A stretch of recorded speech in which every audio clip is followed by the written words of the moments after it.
Hello, and a very warm welcome to the Property and Investor Podcast. I am your host, Paul Lanfear, and we have had a break from the podcast. And my guest is one of the reasons I'm actually coming back to the podcast after having a break from it this year, having focused on other things. I'll introduce you to my guest in a minute, but as you know, my inner lawyer always has to say something first, which is that nothing in the podcast is health, legal, or financial advice. Always do your own due diligence. You know, uh, that's very much your responsibility. My guest is Jeremy Downing. Jeremy, thanks for coming on the podcast. My pleasure, Paul. Good to see you.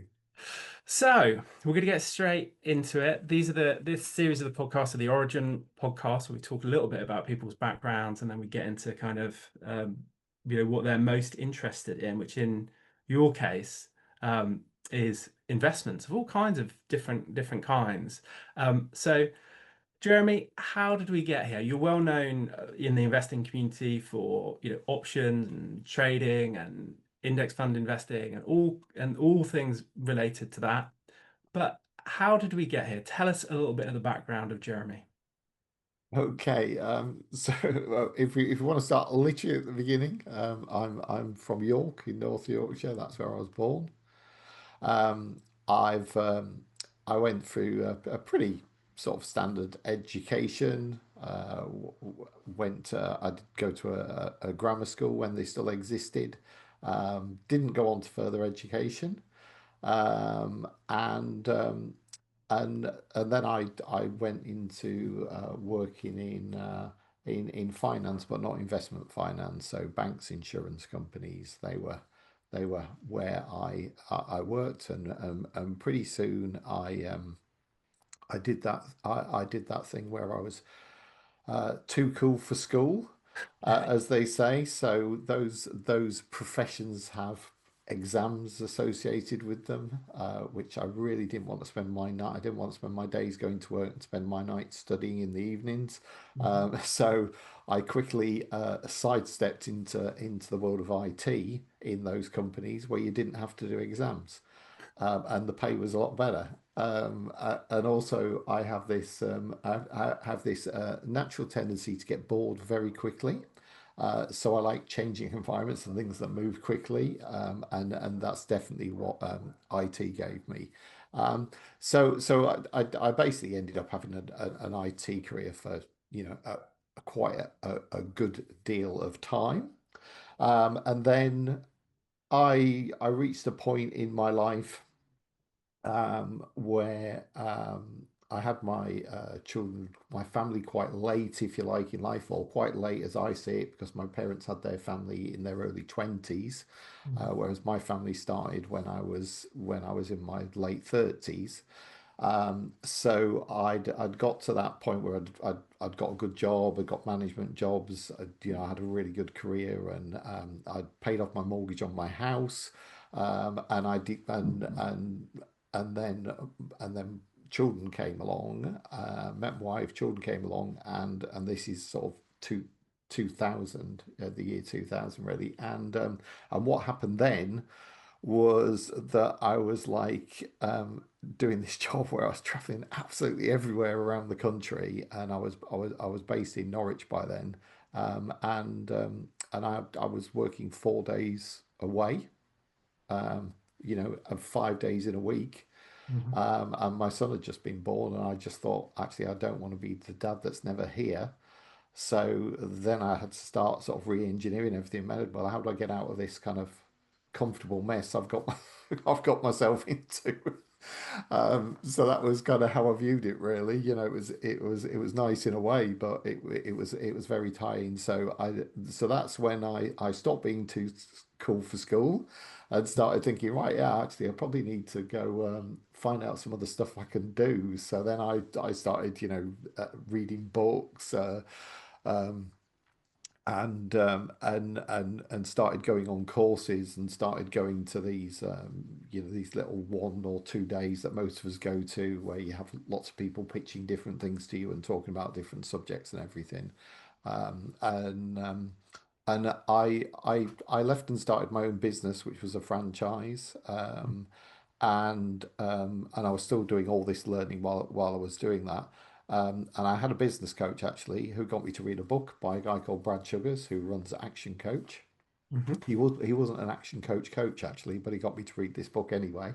Hmm. Um, and um, and this book by Brad Sugars, not only was it a great book about business, but it actually he had a list of like people that he'd learned from in the back of the book, which Hmm. was which was a really good crib then to go follow a load of other people. And that took me to Tony Robbins, and I went on Tony Robbins Unleash the Power Within, Hmm. and did the old fire walk and gets you to think about your life on you know in really deeply over a 3 and 4 day period, and that was really helpful. And then I did Wealth Mastery after that, and Wealth Mastery took me to um, hearing about property business, investing, Hmm. and as we all do when we're learning, and we have like a kid in a candy shop, there's all this new stuff. I go, oh yeah, I'll learn all three of those things at the same time, which which probably wasn't the greatest idea in the world, in hindsight. But actually, you go on your journey, you sort through it, Hmm. and some things come before others. Uh, but basically that's what took me on the education journey really. And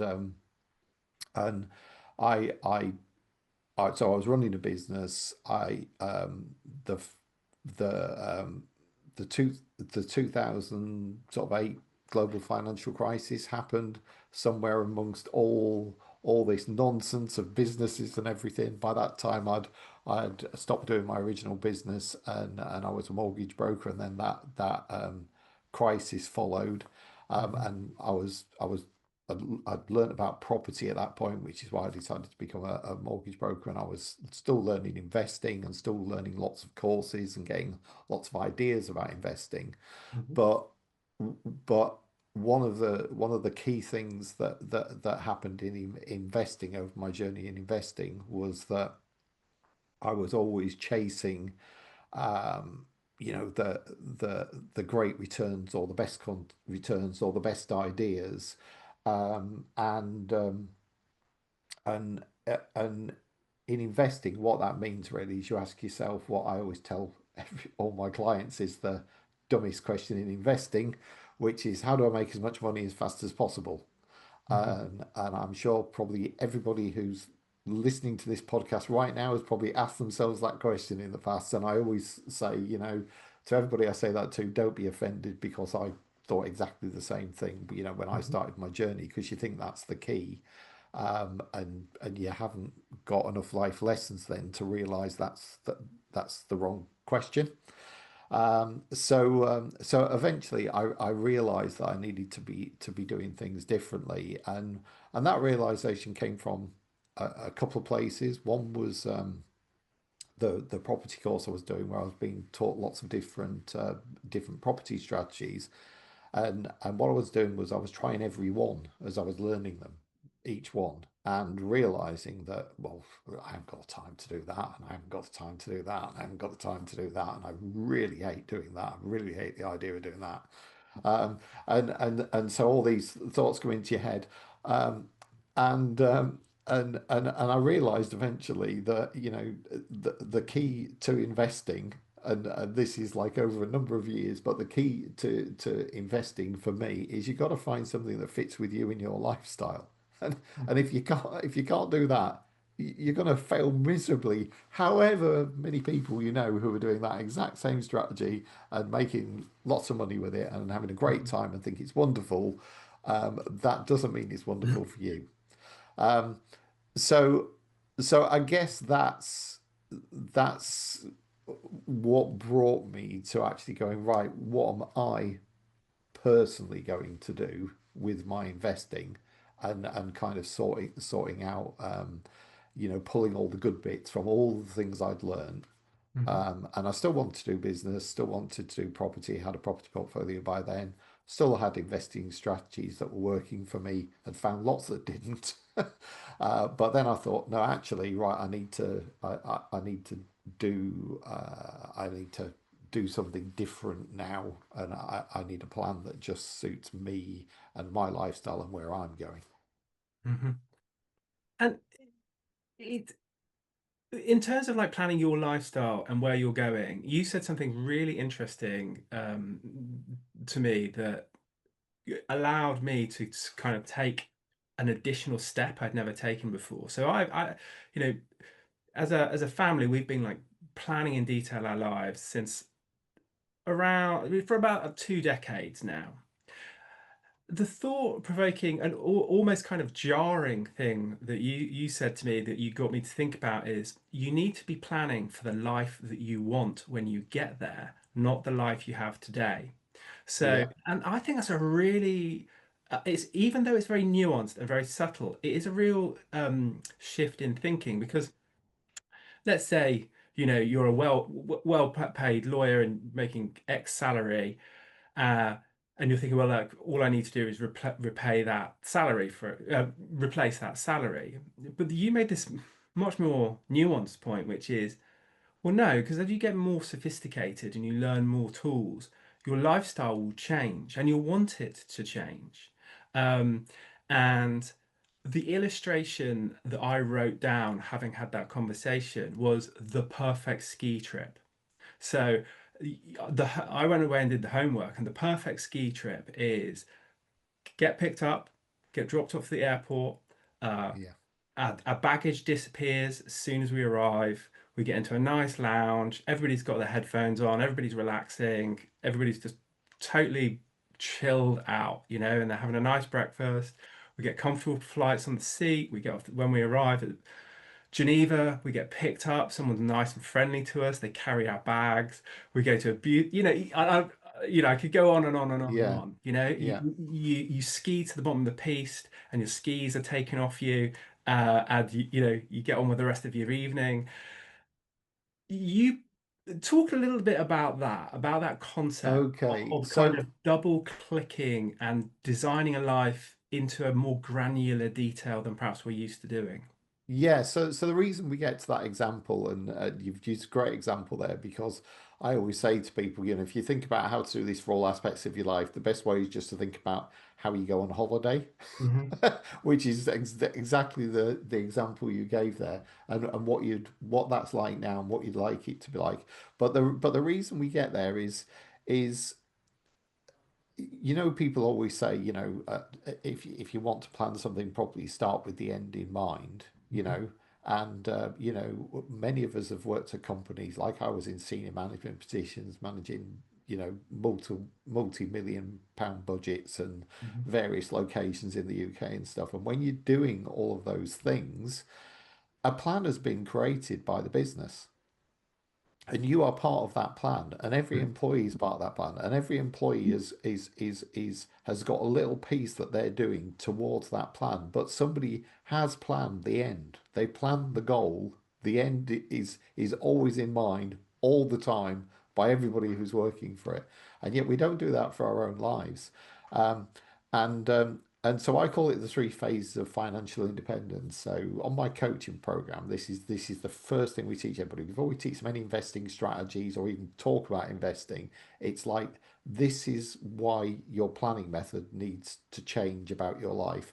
So if we plan to replace our wages, say we've got a business or we've got a job, Hmm. and we plan to replace that, and we learn a method of investing. So you learn a property strategies, or you learn stock market strategies that can replace that money. Once you get to that level and you replace that money, your question now is, okay, are you happy to close down your business or your job that you've been doing for the last 10, 15, 20, maybe 30 years, on the basis that you've learned this thing for the last year and you've now replaced your income?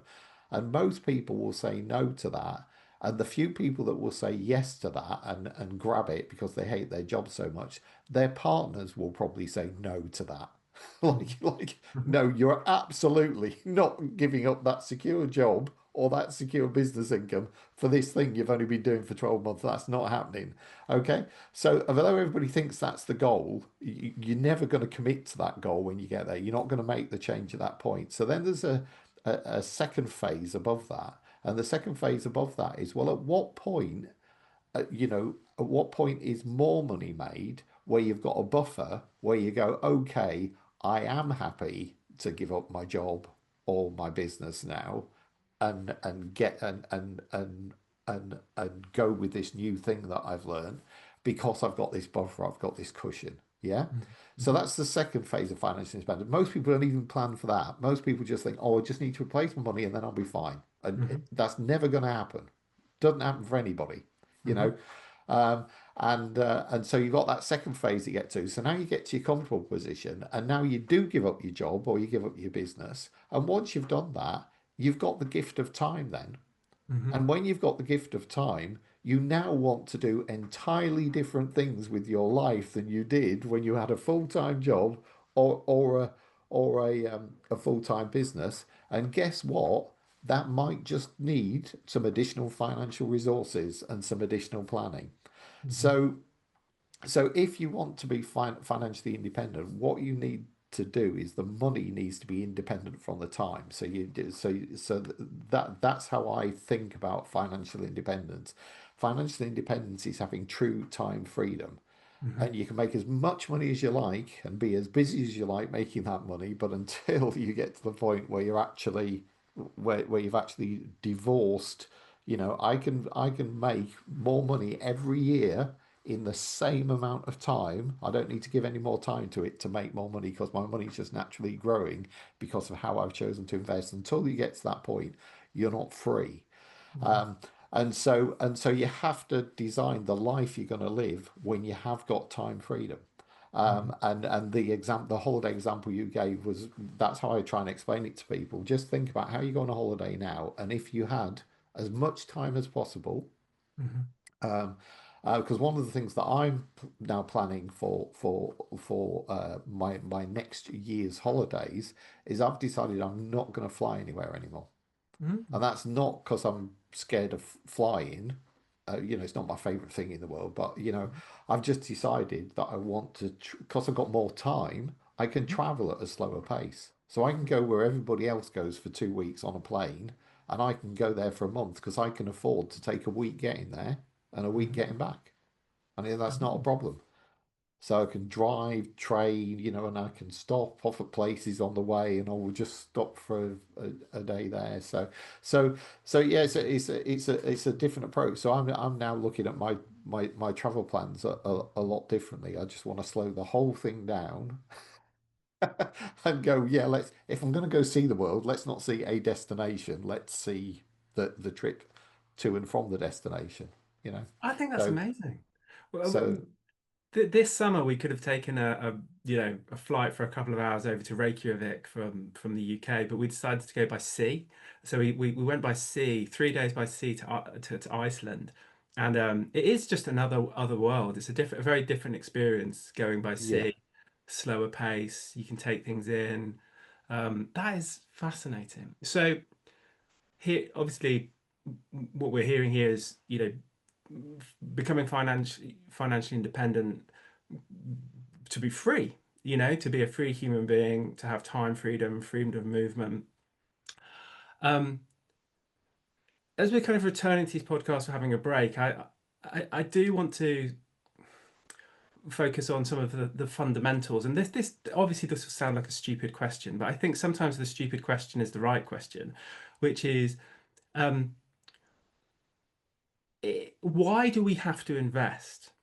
And to sort of go like a layer below that, why can't we just pop the money in the bank and to take us it's got to be something to do with the nature of fiat currencies, and I've heard you speak long and in quite in animated fashion about the realities of fiat currencies. So give us your sort of understanding of fiat currencies. Like, why are we investing in the first place? Why is it kind of a basic human need for people to be invested? yeah, okay. So I'm going to try and go through this as quickly as possible and hit some main points. So the main problem is that um, fiat currencies basically mean that nothing backs the piece of paper or the digital piece of paper that we carry around with us on our debit cards or whatever. Nothing backs that, and new money is constantly created. But it's not just create. I think some people think it's only created when they do quantitative easing and the central banks say they're going to print some money. They think that's the only time it happens, but it happens because of the banking system, the fractional reserve banking system, which exists in most of the Western world, means that when a bank loans money, they are they only have to have a small reserve to loan the money. So they are literally creating the money when they create a loan. So if they loan you £100,000, they've probably got a £10,000 deposit or less that they create that money against. So they're not lending out all the money they've got. They're actually investing that as a business. That money's going somewhere else, the money that you've put in your deposit account. But they are allowed, because they've got banking license, to basically create new money, Mhm. and they create new money and give it to you, and then you go spend it on something, and then that firm that takes that money in goes puts that in a bank, and that money gets lent out again, and new money is created, and new money is created.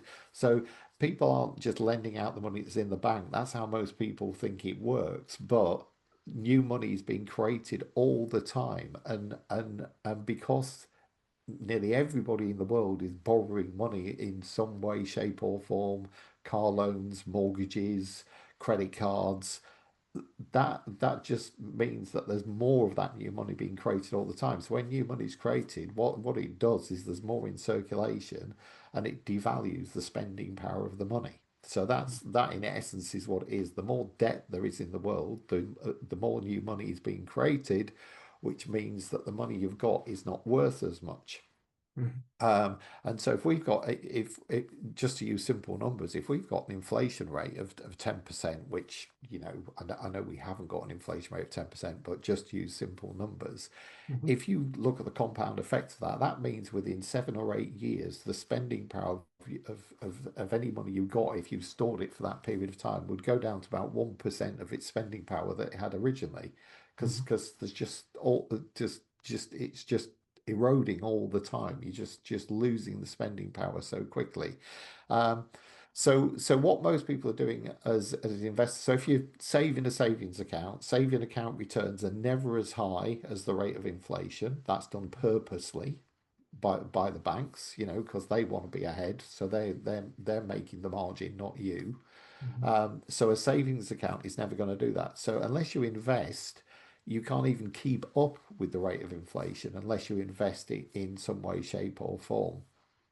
And then the key thing with investing is there's lots of things you can invest in, but the one thing that I talk to people about investing in is to invest in assets that have true intrinsic value, and people have different opinions on what that is. Mhm. But if you invest in those things will always reprice themselves against the monetary supply. So, Mhm. because they're essential things that people want to own. So, if we take the most basic example, which is a property, a house, Mhm. okay, because people need a house, that house will always get more expensive if the value of the spending power of the money has been eroded. The house value will go up in terms of the currency. It hasn't actually gone up at all. I have this conversation with lots of property investors, and many of them will disagree with me. But unless you own like a prime spot of real estate that goes up higher because of where it is, like one Hyde Park in London, for instance, Mhm. there's only one of it, so it's gonna multiply its asset value. But a general house just built anywhere in the UK will keep its value on the basis that a house is something that people want to live in. People aren't going to go live in tents and caves again. They are always going to want a house, so therefore houses are always going to retain their value.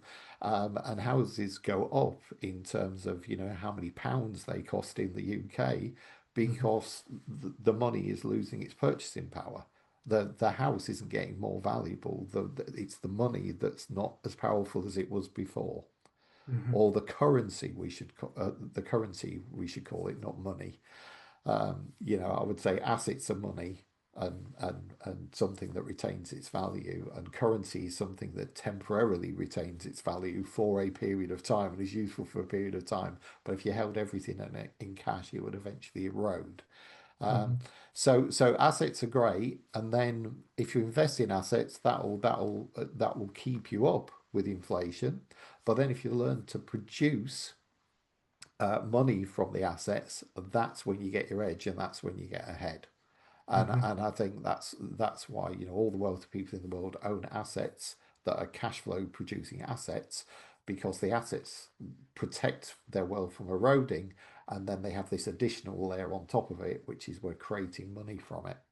And Mhm. then the third bit that I put on top of that when I teach people about investing and how to use options and things is that if you can compound some of that income you're creating from the assets, then you really get ahead, because Mhm. you just time will let compounding do the heavy lifting. So without getting over leveraged or doing anything silly or Mhm. asking yourself how do I make as much money as fast as possible, compounding over time can do the heavy lifting for you. So that's kind of my thesis. I hope I've explained that Yeah, clearly you've in that explained it short very well. space of time.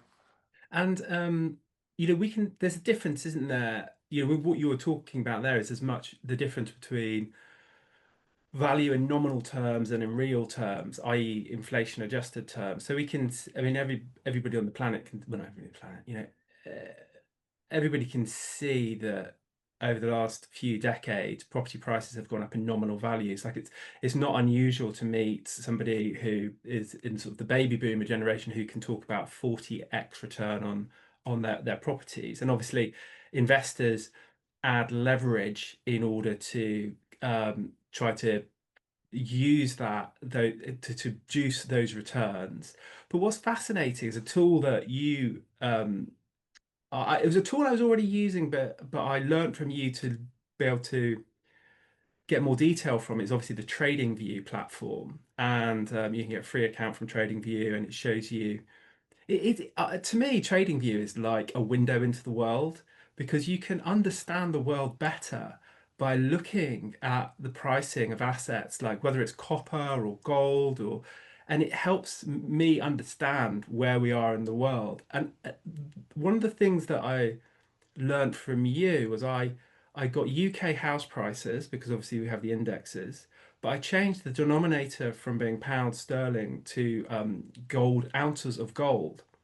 And the lesson that I got from that was at some point in 2008, the great financial crisis, maybe a little bit earlier, in gold, if you in gold terms, UK house prices have been going down pretty much steadily against gold as opposed to pounds, and that's quite ironic because I provide that simply as an illustration of exactly what you're talking about.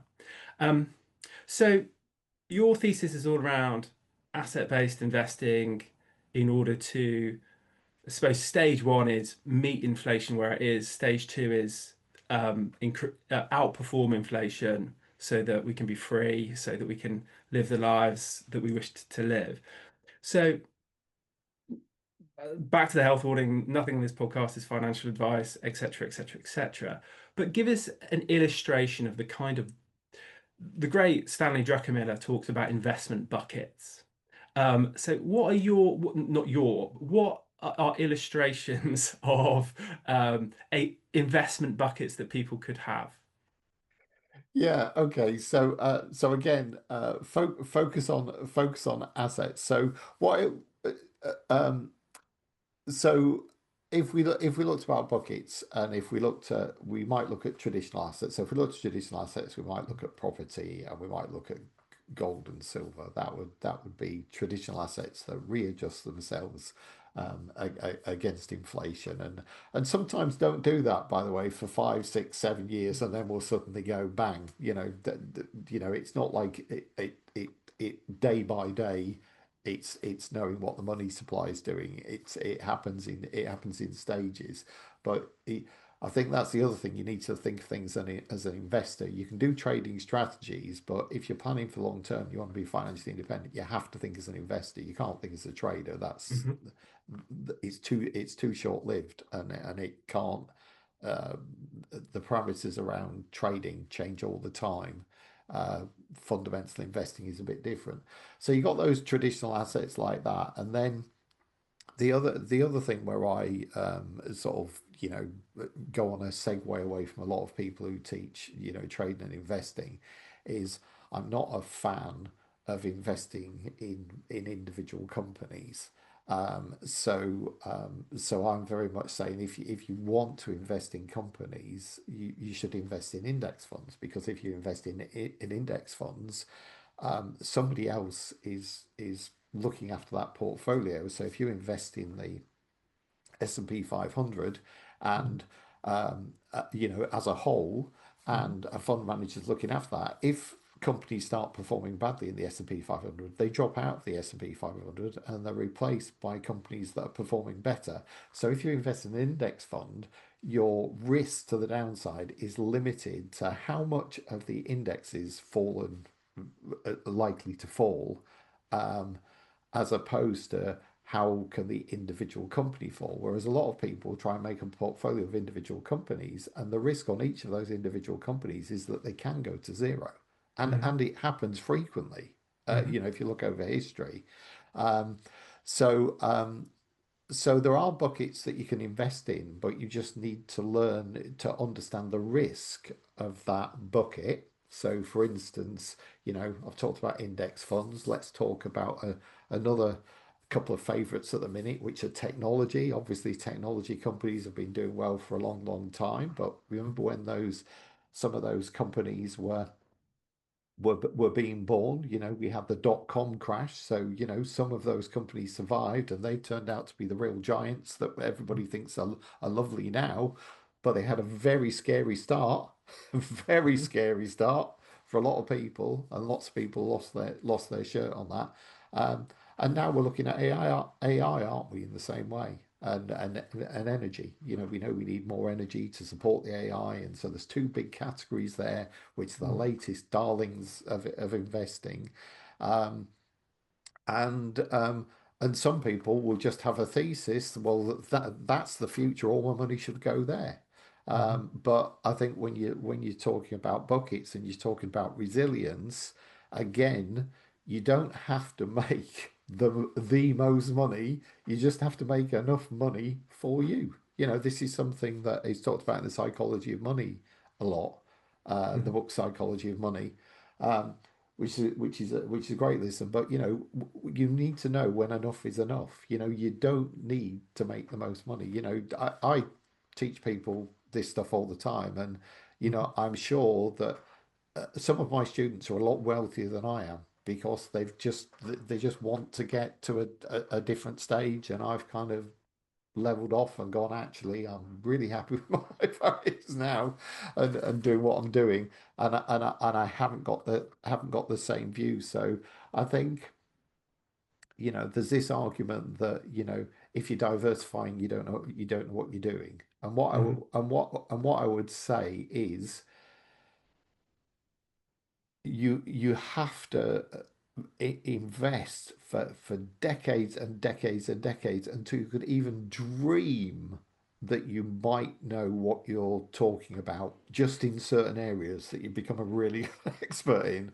And so because there's always this chance that something can happen that wasn't envisaged before, you'd be mad to put all your money in one place, even if your head was screaming at you, that this is definitely the thing that's going to win out.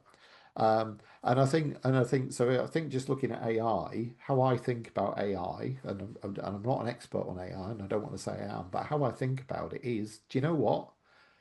Everybody can see that's going somewhere. Lots of companies are going to get involved in AI, and some of those companies are going to do spectacularly well, and some are going to disappear without a trace Hmm.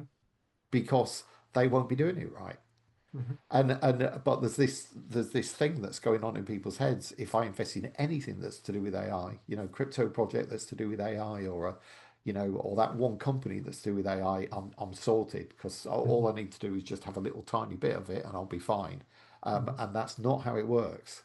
I mean, I think if we look at another thing like crypto, again, that's proven. Bitcoin started it all. Then all these other things came along, and we can all see how they behave in comparison to Bitcoin. Bitcoin is clearly the winner, is clearly ahead, is clearly the most consistent. Not that it hasn't had its volatility, because obviously it has. It's a new asset class, and all new asset classes behave like that when they're new, and it's starting to mature now and starting to come into the to traditional finance, and so that picture's changing. But all those other new companies are just new companies that are being created. They're nothing like Bitcoin. They're just new company ideas that happen to be associated with a crypto token. And as we know, 9 out of 10 new companies fail. But people Mhm. don't see the crypto market like that, Mhm. because everybody's believing that well, what if this is the next Bitcoin and I've got Mhm. in early at this really small price? And that's what's going through everybody's heads. And again, they're asking themselves the how do I make as much money as quickly as possible question.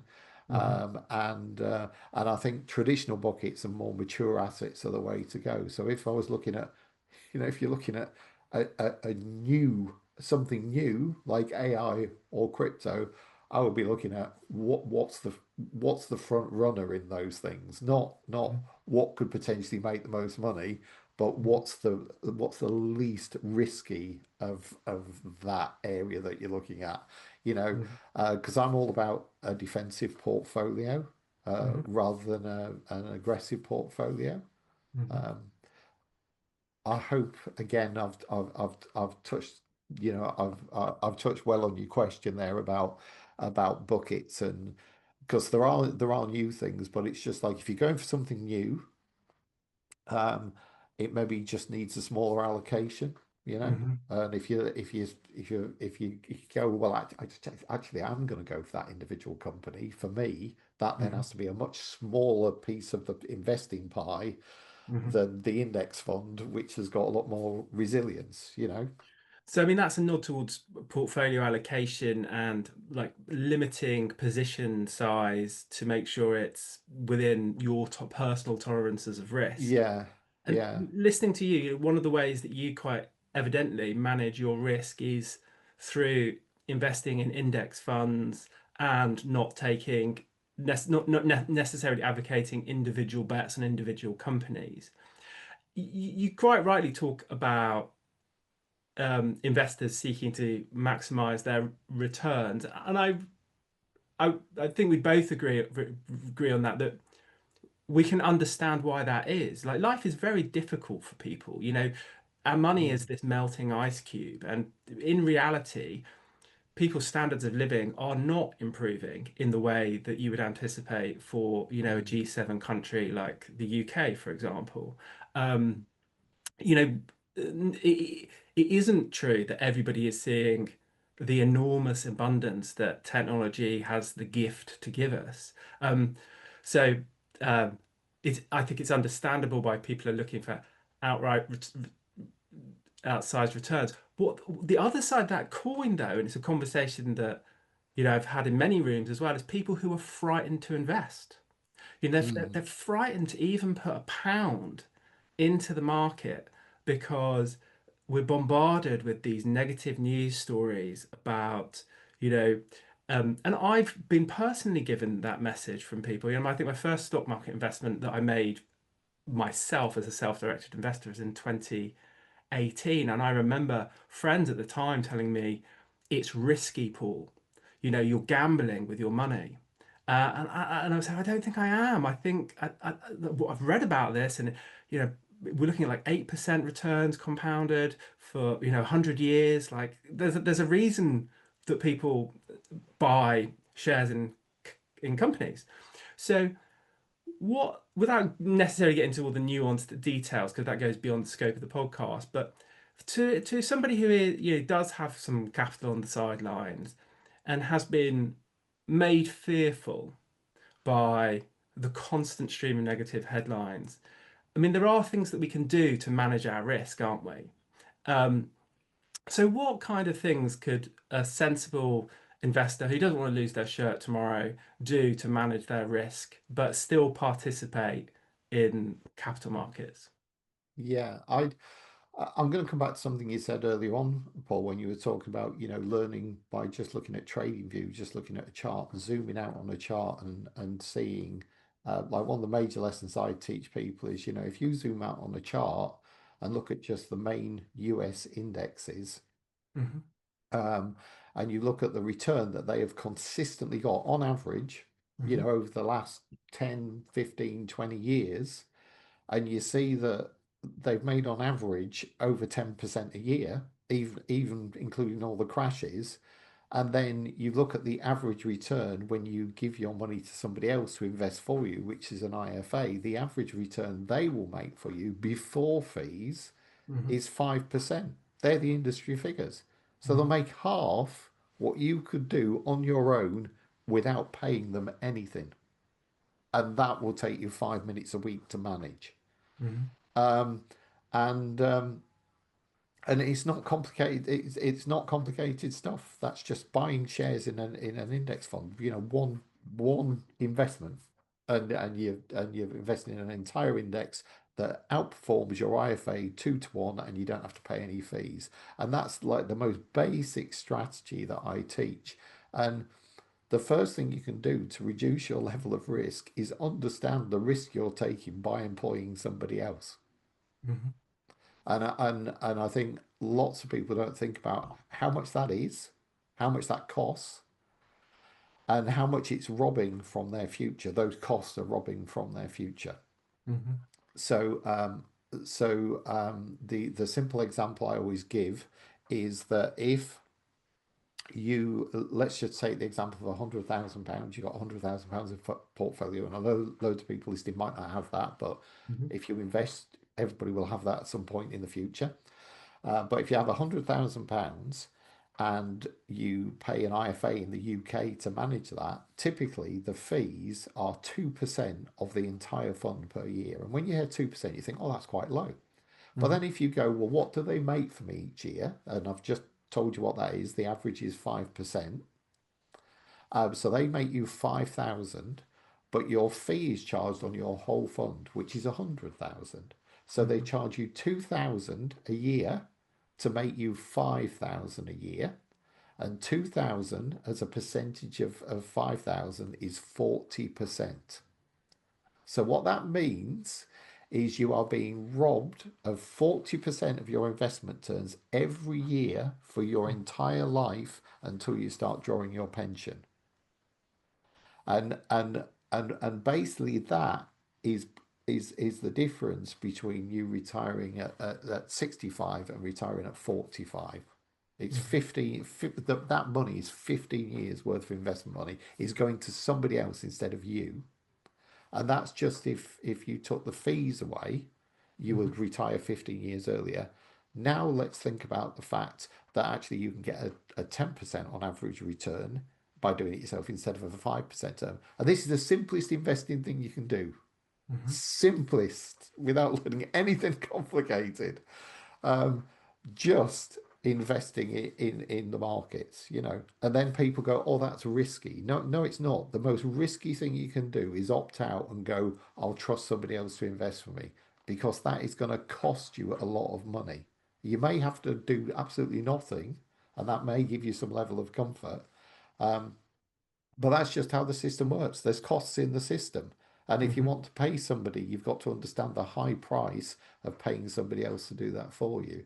Hmm. And then I think so. So that's the first thing. Just look at what you can achieve for yourself, and what you're losing out of your future by paying somebody else. It's a very high price you pay. And if you're happy to pay that, fine. But if you're not, then if you thought about doing things yourself, I think the first lesson is you can test any of these investment strategies, and you can back test most investment strategies, which means you can look at past performance of what you're considering doing in the future. And although the future is always going to be different from the past, and we Mm-hmm. can't guarantee the future based on the past, and we all know those warnings, we get millions of times. Although you can't do that, what you do know is there's been big financial crises in the past which have created this massive dip on a chart, and Mm-hmm. that is going to happen again. And all you need to do is create a system that protects you from that in the future, protects you from a dip in the future across your whole portfolio, not against any individual investment. If you have a Mm-hmm. diversified portfolio, if one asset class performs really badly, um, if you look at diversification of asset classes, you'll have another asset class that's performing really well in those circumstances. You know, Mm-hmm. you get odd periods of time when everything sells off, Mm-hmm. but they come back at different rates. And anybody who just goes back and looks at that without investing a penny can see that that is true. Mm-hmm. And you just need to, develop those skills and learn to do that. And then you can practice any, pushing of buttons on a platform that you might have to invest in. I've got to learn this new bit of software that I know nothing about, and Mm-hmm. I've got to learn what all these new terms mean. You can practice all that in paper trading accounts, which is what I insist that all everybody I teach does. You'll Mm-hmm. know this, Paul. You absolutely have to do that, and it's really important that you do that. And then when you step in, another low risk thing is when you actually go live. You don't just go, "Oh, I've learned it now. I know what I'm doing. I'll go in with my whole 100,000." You step in a bit at a time. You slowly grow your comfort zone. Mm-hmm. Okay, Yeah. and and if you were doing all that, and while you're doing all that, you're watching all these things that are being said in the news. You're now looking at the charts and going, "These people are journalists that are talking absolute nonsense, Yeah. absolute nonsense." You know, um, and you realise that once you start investing, and looking at charts, that it's just all noise. Yeah. It's absolutely just noise. However, um, you are being constantly fed, that information as if it's the truest thing. I was watching. I was I was flicking channels last night. You put the telly on to watch a recording or something, and there's something on, and Michael Portillo was doing some travel program, Mm-hmm. and I just said to my wife, and sorry, this is nothing political or anything. Mm-hmm. I'm just saying, wasn't Michael Portillo some disgraced politician? And I can't even remember what he did. I Mm-hmm. can't remember what it was. Yeah. But Yeah. this Yeah. guy was a public disgrace, as far as the newspaper is concerned. And people are paying him to do travel TV programs now, and he's done loads of series about loads of things. It, And it's it, just, and it that- just shows you how transitory and momentary what you read in the papers or see on the news is. Jeremy, it's the modern way. Like reality TV and like sort of chewing gum television is the way of people rehabilitating their reputations, isn't it? So even people who've done, frankly, like really appalling things, they pop Mm, up on these programs, and it's like, oh right, so we're giving them a pass for this. This is okay now, is it? yeah. Yes, let's not delve too deeply into that one. Um, I've got like a few kind of quick firing things, and I do want to touch on options, only because well, we'll get to options in a minute. Um, so one of the I definitely would underline something that you've just said, which is that there's a lot of people out there with doom and gloom, and it's because it gets attention, it gets clicks. A very well-known property influencer said to me many years ago um, that he puts like property crashes in his videos in the title because it gets so much more engagement. And he puts them in the title even if the subject matter of the video is different because people they'll just click because they see property crash. And there are, I'm not going to like, there's various people who've been foretelling the end of the world since the beginning of the world. And something that I was taught and I have done ever since is if somebody makes a market call is write it down and then track the progress of that call. Because very quickly you realize this person knows nothing. Like this person is a paid pundit who knows nothing, and actually you should fade them. And I know there are ETFs that allows you to counter trade pundits, aren't there? But we won't go into that. To the quick fire, some of the little quick fire questions I've got for you. American exceptionalism, the Nasdaq, the S&P 500. there's this position in the marketplace that the period of time of American exceptionalism is over, um, and therefore we should be allocating our capital in a different way. Do you have a view on that? Are you with that? Do you dismiss that? Is that part of your thinking? Um, yeah, I wouldn't dismiss anything because I'm a great believer in that I can't predict the future, and I wouldn't be I wouldn't be so arrogant as to say I think I know what's going to happen. What I do know is that my benchmark when I look at the performance of funds generally, and I look at lots of index funds, there's global index funds and Far East index funds and Hmm. emerging markets index funds, and there's all these different funds, and all I do is put them on a chart and compare them with the main American indexes. And whenever I do that exercise, what I will tell you is you can see that the peaks and troughs of all those funds are exactly the same as the American funds, and the performance is usually slightly worse. And the reason for that is because the dominance of those American companies all over the world and all over all those different markets is always in those funds. And Hmm. actually, the reason they don't perform as well as the American ones is because they're diversified into more things as well. But Hmm. generally, the peaks and troughs are the same. So people will argue that they're protecting themselves by moving into those other funds. That the view I have of that is that um, I don't think the I don't think you can protect yourself against something that is literally in every market in the world. Hmm. And there might come a time when they're not in every market in the world, and then there will be differences between those funds, and that will be maybe a case for diversification. But when I diversify, it wouldn't matter what fund I was in, my diversification would still be going to something that wasn't equities, that wasn't companies, that was, gold, silver, Bitcoin, whatever, it'd be something different Hmm. other than indexes. Just going to a different index which has a different composite of companies, they're all dominated by these big American companies. And if they fail, then yes, what's in the rest of the index will perform well. But that'll happen with all index funds, even American index funds. Hmm. If the big performers in the US stop performing, other things will take over. Something else will emerge. You know, Hmm. there's, you can't have a vacuum. You can't have all the technology companies are just going to all disappear and something else is going to replace technology. I don't believe that's going to happen, and it's where the dominance of that thing is. So, like I say, I don't think about predicting the future or anything like that. I simply look at charts and I zoom out on charts and I go, right, how can I protect myself as a dip on that? And I Hmm. don't think investing in a global index fund or an emerging markets index fund is going to diversify my portfolio enough. Hmm. Because it's still companies, and companies have risks, and I'd much prefer to be in the asset camp Hmm. rather than the company camp. So Hmm. it's not that I have a strong opinion on whether that's true or not. It's just that for me, either being in on that argument of America's ultimately going to fail or it's going to survive, Hmm. um, that isn't the thing that is ultimately going to protect my portfolio. Cool. Got it. You mentioned Bitcoin, mentioned crypto. I think it'd be remiss of me not to get at least a sentence out of you on each of those. So if we focus on Bitcoin first of all, is it digital gold? Is it here to stay?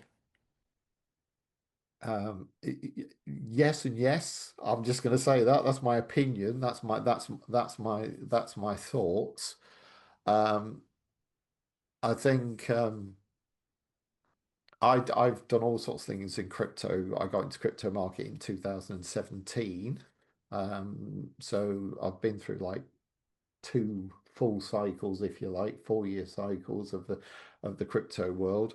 Because I had a lot of time, because of my lucky position, I got the time to invest in lots of different things in crypto, which is why I understand now that all the other crypto coins are just individual companies. Hmm. Every crypto coin except for Bitcoin has been sold as an investment to investors at a Hmm. price, like Hmm. initial coin offering. Bitcoin was not created like that. It is entirely different from everything else. And I Mhm. used to hear people bang on about this when I first got into crypto, and I didn't really understand it because I hadn't spent enough time in the world. Mhm. But Bitcoin is a unique proposition, Mhm. and it's the only. I talked about assets. It's the only thing being created by man with a definite finite supply. Mhm. There is nothing. Gold has got an inflationary element to it because you can still mine it. You can still bring more out of the ground. um, and Bitcoin is not like that. You know, it's totally out of everybody's control. Governments. It's totally decentralized. Again, all these other crypto things have been created by a company, a person who's created the code who can change it. Bitcoin is the code is maintained and distributed widely, Mhm. and the blockchain is extremely secure, and you just have to spend. If you don't if you think Bitcoin's a bad idea, you just haven't spent enough time looking at it. You haven't Mhm. spent enough hours investigating it.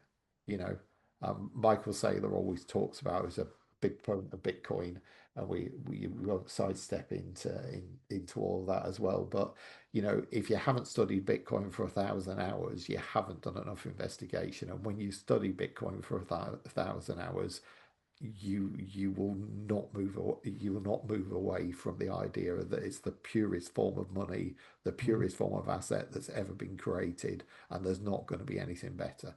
Mhm. Um, so from that point of view, for the future, it's good. I wish, quite frankly, that I was 20 years younger, because I think I think where Bitcoin is going to get to in my lifetime, I think it'll have a lot further to go after that. And it will absolutely at least have the place in everybody's portfolio that gold has, but I think it will actually have more, and it's quite an interesting proposition. Um, if I can just wind back to something else, Mhm. Paul, which I think I should mention, when I was talking about my approach to investing, I forgot to mention I was talking about creating time freedom, and my approach to investing. She mentioned that my approach to investing is being able to produce money in a small amount of time, and that realization came to me. That was one of my life-changing moments, which I kind of, I talked about the fact that you have to have something that gels with you, Mhm. but and obviously the thing that gelled me was investing in a small amount of time. But I got that from a book I read. The book's called How to Get Rich by Felix Dennis. Mhm. And Felix Dennis built a publishing empire, and he had a health scare. Mhm. And when he had his health scare, he basically said, "Oh, maybe I ought to think about what I actually want to do in my life and what I actually enjoy, and stop making, not go after as much money." He was a billionaire by then. Um, and um, and and he tells this little bit just at the end of his book. He says, "I'm here in my cottage, Mhm. on the island of Saint Lucia, Mhm. in the Caribbean, and I'm looking out over the bay, and I'm writing poetry, and I've got two published poetry books, and I do poetry tours, and I read my poetry, and this is what I love doing." And money wise, I can do anything I want to do in the entire world. Uh, uh, but would I give all the money away that I've ever made, to be 30 again? And he said, yes, I would, in a flash. Mhm. And that brought to me, like, the madness of human existence is that we give a vast amount of our time to make money, make money, make money, make money, make money, make money. And we do that for 20, 30 years while we're struggling to bring up a family, afford what we need to afford, Mhm. give our kids the things we want. And then we get to the end of our life, and we go, actually, all I want is the time back. Mhm. I'm comfortable now, but I want the time back. The time's more important, and we only come to that realization when the time's running out. And when we're younger, we think we're going to live forever, so Mhm. we don't value the time. And and so when I got to, well, what suits me? Well, I'm really busy now with my family, but I need to build up wealth for the future, so I get more time. So how do I do that? Well, I have to learn to invest in a small amount of time each day, and so Mhm. everything that I teach are 5 minute a day strategies, Mhm. so that people, even if they're doing a few of those strategies, are only investing for 15, 20, 25 minutes a day, and then they've got the rest of the time free. And what's great about that is not only is it good for the end of your life, but it means you can get started alongside anything you're doing now, however busy you are. All you have to do to get your 25 minutes a day is stop watching the news, and that in itself will make you a happier human being, and then you can invest and secure your family's future with that time. Um, I feel like it's traditional on the podcast for me to invite someone to give a life lesson, but I actually feel, Jeremy, that is probably your life lesson, and we yeah, should take that as your life lesson. it is honestly. We've just got to like the coaching program I do. I take people through a 12-month journey. Um, but we've that's our book of the month. This month is Felix Dennis's How to Get Rich, and I say to everybody, this book is the reason you are learning from me. This is the reason I'm doing what I'm doing. So once I sorted myself out, I thought everybody else needs this lesson, and And it that's is a why it's a very funny book as well. And but it's I suppose hilarious. It's great. I'll add like a little bit of a health warning. He sails close to the wind. Like I love it because I find it really funny. But if you're easily offended, you'll probably be offended by Felix Dennis because he really just Yeah, goes for it. And he's lived how a how I put wild it is life. he's led a very colourful life, Yes. and it's less about how to get rich and more about just a series of a journey of an entrepreneur who's Yeah. lived life absolutely to the excess until he has a health scare and then goes, hang on a minute, I Yeah. may not have been doing this right. Yeah. Yeah. I've got Um, one at a time, but a couple of bits and pieces I do want to cover with you. So, like, what's your direction of travel now? So, what are you optimized for now? What's important to you now? What's going on for you now, Jeremy? yeah, okay, so really now, but I've got two boys and young men, I should call them, not boys. But as parents, we all think of our children as little, don't we? I don't know why we do that, but we do. And my eldest has been working with me in the teaching business for the last couple of years, and my youngest is in his last year at university. So we're basically at the point now where I mentioned the travel thing earlier on. I'm basically at the point now where um, I don't have to be around because we're looking after the family or whatever. So there's a number of things that I probably haven't done in my life, which I would have the money to do if I had, if I wasn't looking after the family. But obviously, the family's been a priority. So I've just been teaching and enjoying myself while I've been doing that. I'm running a teaching business because it's what I love doing, and I love empowering people with this, with what I've got from my journey. So so really now I'm focused on legacy, and that's how I think about things. So the first thing is obviously my family legacy. How do I pass wealth on to the next generation, and how do I do that in the right way, etc. And how do I get all that going? And then my next bit of legacy is all the things that I teach, although I might not want to personally teach them in the future as much because Mhm. I'm going to be doing other things. I don't want that education to die. Mhm. So I'm looking at empowering my children to maybe do some of that teaching, and some of my ex-students to carry on the coaching and the ideas around that, and maybe pop into those in the future as kind of a guest rather than the lead person who's been doing it. So Mhm. I love the thought that when I'm not here anymore, that my strategies are still being taught and people are still getting the benefit of these ideas, and taking control of their own financial future. I love the idea of that carrying on, and it would be one of my biggest regrets, really, if that didn't carry on after I'd gone. I'd feel like I'd done okay, but Hmm. I hadn't done it to its maximum. You know, it should go on. Yeah. Um, and then the final thing is just getting more into contribution really, and making that part of what I teach as well. That once you've sorted yourself out, Hmm. then then give back, and and make that part of what's happening. So um, I always think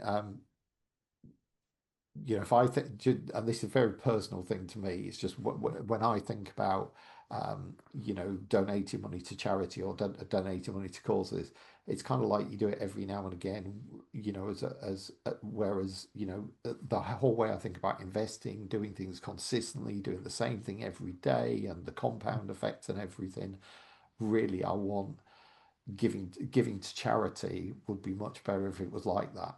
Hmm. Everybody's got their own favorite charity, but if like if just imagine if charities, instead of getting donations, could get the benefit of investment. Hmm. Like imagine if charities could be trustees and charities could be coached to like buy Bitcoin and in Hmm. the future borrow against it and never sell it, Hmm. and the charity could be funded for generations Hmm. just because they got their investment allocation correct. Hmm. Things like that absolutely fascinate me. Hmm. And I used to coach when the kids were younger at a local football club, and my job at the club, because I owned a business, was to go out to the businesses and basically scrounge for money, so that so that the kids could all play football and have nice kits and stuff, Hmm. and and and all those are run by people who don't have investing knowledge and business knowledge and stuff like that. And charities get a bit smart about, like, bigger charities, but generally, I think there's kind of a mission out there somewhere about that. And I'm still formulating this in my head, but they're my big three things. Really, it's all about legacy. I love that. And honestly, great. Jeremy, if there's anybody who should be assisting charities in that respect, it's definitely going to be you. Because Thank you. um, you're a man of such great integrity. I've really enjoyed our time working together, and I've told you this. Liz is obviously a big fan. You are one of the good guys. That's definitely the case, and we need more of the good guys. Thank you Um, so much. well, it's true. So let's finish off with a couple of quick questions. So, health is wealth. What are your thoughts on health? Yeah. Um, So a bit like Felix Dennis, we just mentioned, and I'm not going to compare myself to that because I haven't had that outrageous a life.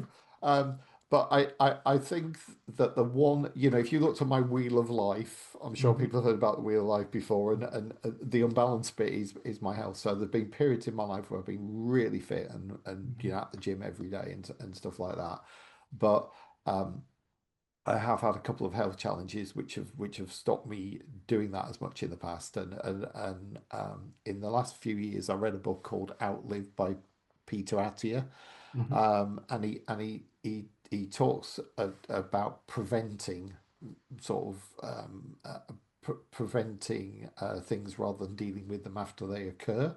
Hmm. Um, and he makes the point that in order to enjoy your life to the full, as you get older and older, most people concentrate on being as fit as they need to be for what they're doing right now. Hmm. And as fit as I need to be for what I've been doing for the last 20 years, is, can I stand up or sit in a chair and teach people about investing? That's as fit as I needed to be, which quite frankly is not very fit at all. That's kind of like the minimum level. Whereas actually, now I want to go traveling, and I want to explore, and I want to do that a lot more. Um, I start to realize that, actually, I've let my fitness go, and I think it's getting back to that, getting back to that idea of, not only do you need to be fit enough to do what you want to do, but you need to be fit enough for what you want to do in the future, and your Hmm. body is naturally going to decline, so you need to be a level above where you need to be right now to make the future look better. Mhm. And that realization has been quite a, a sort of big one on me. You know that I've got some work to do in that. I'd like some serious work to do in that area. Um, and then I think just in terms of good mindset and everything, um, the first thing for me is not that I don't care about what's going on in the world, but I have this little thesis that if we all look after our own little bit of the world. Mhm. So I used to like coach kids at football and stuff, which I think kept stopped them hanging around on street corners and taught them Mhm. some discipline and all sorts of things, and Mhm. had great fun with it as well, and taught them a thing that they're into for life. Mhm. Um, I think spending your time on things you can directly influence instead of worrying about things that you can have no impact on at all. I think just generally makes the world a better place if we all do that. And so consequently, I might look at lots of YouTube videos about investing, for instance, Mhm. but I don't look at them with a view to, oh, that's going to help me predict what's going to happen in the future and make more money. It's just Mhm. like it interests me as a hobby. Mhm. It's kind of the thing that I do, Mhm. and so I tend to, when I'm having my first drink in the morning or whatever, I'll be sat down watching that, and that'll be not part of my day. It's Mhm. not what I do. I don't obsess about all those things. I don't Mhm. spend all my day investigating. So I have this thing that I kind of just have my little investing fix for the day, and then I Mhm. get on with whatever I want to do in my day, which is just my plan and doing things how I religiously always do them and not Mhm. deviating from that, whatever nonsense I happen to have seen on YouTube. Um, and and it's not that I don't watch the news, but I find quite often that I could not watch the news for 4 weeks, and if Mhm. anything important happened, somebody Mhm. else would tell me about it. I 100%. really don't need to go seek it out. Mhm. There's no advantage in that whatsoever. Um, and I think that makes you a lot more relaxed. I once heard somebody speak and they said, when um, you can't sleep at night, Yeah. and you wake up in the middle of the night. You wake up in the middle of the night because you've been watching the 10 o'clock news before you went to bed, and you're trying to resolve the war in Ukraine, and your brain can't do it because you Mhm. can't have any active thing on it. And I'm not joking about that. That's actually what we're all trying to do. We're all thinking, there's all this horrible stuff going on. What can I do about it? And the answer to a lot of it is nothing. Mhm. um, and so concentrate on doing the things you can do. Obviously, you can contribute to charities around that and stuff, and I know whole groups that do. But Mhm. in terms of actually stopping it happening, that's up to people other than us, isn't it? I think they're very wise words, Jeremy. And I'll put in the show notes, I'll put the details of that Peter Attia book again, Outlive. It is an amazing book. A mutual friend came back from one of your weekends and said to me, "Oh, Jeremy's recommended this book. I highly recommend you." I would say top 5 books I've ever read, definitely life changing. I could talk for an hour on that book, but I'm not going to. So, Jeremy, final thing. Thank you very much for coming on the podcast. If people have enjoyed Pleasure. listening to you, how might they follow you? How might they learn a bit more about you? Where could we send these good people? Yeah, I can give you a link to go to. So my coaching program, I have a website called yourfinancialindependence.co.uk. It's got hyphens in it actually, but Paul will put that in the show notes, I'm Mhm. sure. Yeah. And what we've actually built over the last year is we've got a little app that people can download onto their phone, and it's got a very short 5 minute five video Mhm. 5 minutes videos, bit of work for you to do each day to start thinking about planning your ideal lifestyle, that thing that we talked about earlier on. So there's like a Amazing. little free mini course with it with the app. And then there'll be some more places come available on the coaching program. We'll be releasing those places shortly. That cohort will be starting in January, Mhm. with some pre-events in November and December. But there'll be 40 places on that coaching program for next year, and obviously there'll be information about that will be fed into the app and to your email if you download the app. So you'll be able to get that. So that's the first stage really, because there's nothing actually out there that that's available to buy at the minute. Okay, because we're kind of fully subscribed. Yeah. Perfect. Well, I will put that link in the show notes. Jeremy, thank you so much for coming on the podcast. It's been an absolute pleasure, as I knew it would be. And I'm thrilled to have you as our first podcast guest of this series. So thanks very much for coming on. My pleasure. Thanks very much. So, ladies and gentlemen, hopefully you've enjoyed the podcast. If you have, please like, comment, and subscribe to the podcast so that we can get it to get out onto all of the platforms. That would be hugely appreciated. And thank you very much for listening. It's been a pleasure as always. Take care. Look after yourselves.